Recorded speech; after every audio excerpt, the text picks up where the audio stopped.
Alright, ladies and gentlemen, it appears that Enlisted has given us one of the most overpowered squads in a while, and that is, of course, I'm talking about the 28th Infantry Division, 112th Infantry Regiment, one of the oldest United States units in the history of the United States. But you're probably more concerned to say, why is it so overpowered? And the reason is simple, because this unit is the one that is given the Colt monitors, so go figure. Of course, this video has been made possible for friends at Discord. If you haven't liked, subscribe, or joined the Discord, at least it's just that you do, but that said, let's get started. Like I said, it is one of the oldest units in the United States military. It goes back to the Civil War, with the 112th Infantry Regiment formed from the remains of the two battle honors from the units of the Pennsylvania and Virginia. It survived through the Battle of Manassas, Antietam, Gettysburg, and was later reorganized as the 16th Regiment, and later the Pennsylvania National Guard in 1875. It then participated in the Spanish-American War and the First World War, in which it received recognition for its Battle of the Meuse Argonne. By the start of World War II, it was part of the 28th Division, which was deployed overseas in October 1943. It was sent to training in South Wales. Later, it joined the Normandy invasion in 1944, and then advanced through the Bocage. It later entered Paris and became the first unit to do so, American, and fought on the Sea Creek Line, and becoming the first Allied unit to reach the German soil.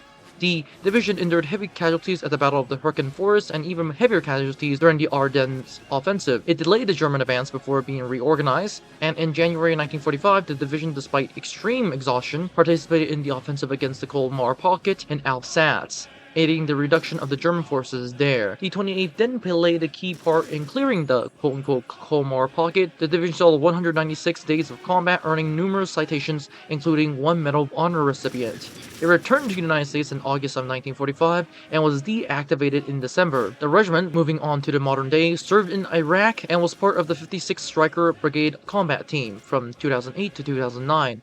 It focused on combat operations and civilian rebuilding efforts, including distributing $20 million for public projects.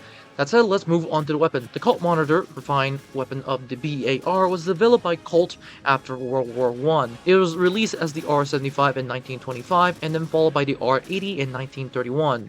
The monitors were designed for military and law enforcement markets, but achieved limited success due to high production costs. The FBI adopted R-80s as their first official fighting rifle, purchased 90, with another 20 sold to police agencies. In total, about 125 R-75s and R-80s were produced.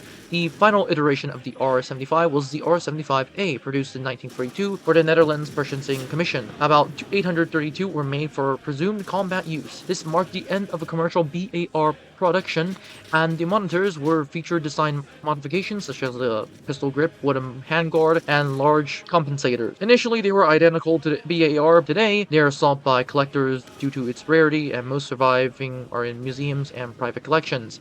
That said, let's move on to the stats, which is actually pretty interesting for this weapon. The Colt Monitor has hit power 13.2, muzzle velocity of 830, and a rate of fire of 660. The reload time is 2.1, is actually on the fast side of things, and has a 20-round magazine, which is actually pretty good. In terms of perks for the squad itself, I highly suggest that you get 75% medipack usage speed, stamina, vitality, minus 40% vertical recoil, and spend what you have left on firearm reload speed, which is pretty good in general for this squad. If you just put more firearm reload, then you're just gonna make this thing even faster when shooting and firing.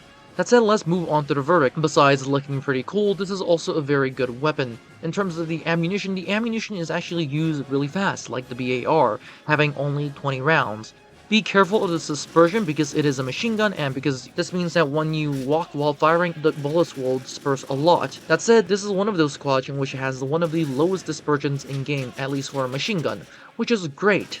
Hence, I suggest that you use it like the FG-42 too, meaning that you shouldn't be trying to fight a large group of enemies since you can't kill them all with your ammo and you probably have to reload. What you should do instead is to get up close and personal and always keep moving, because speed is pretty good on this thing. That said, it is one of the deadliest and oldest squads in game, so if you're one of those people who like to collect squads, it's also a very good squad. That's it. If you haven't figured out by now, this is one of the best squads in game, especially if you like BARs. And for me personally, I like to attack, and this is a squad that actually does the job when attacking. It mows down people pretty fast. Hopefully, if you can spend any money, you spend it on this squad because it is coming in for gold. And if you are me, highly suggest that you get it because this is one of those squads that are actually worth it.